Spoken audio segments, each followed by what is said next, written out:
करती है। हाई फेंक दाना लोढ़ा गुस्सा कम कर थोड़ा चूड़ी फूट जाई रंग छूट जाए तमन्ना रूठ जाए तोहरा राजा जी के दिलावा टूट जाई तोहरा राजा जी के दिलावा टूट जाए तोहरा पिया जी के दिलावा टूट जाई तोहरा राजा जी के दिलावा टूट जाए।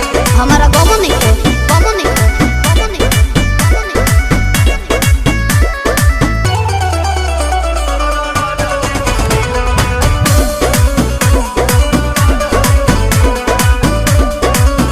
खिसियालू कहे रिसियालू कहे गरम आलू तो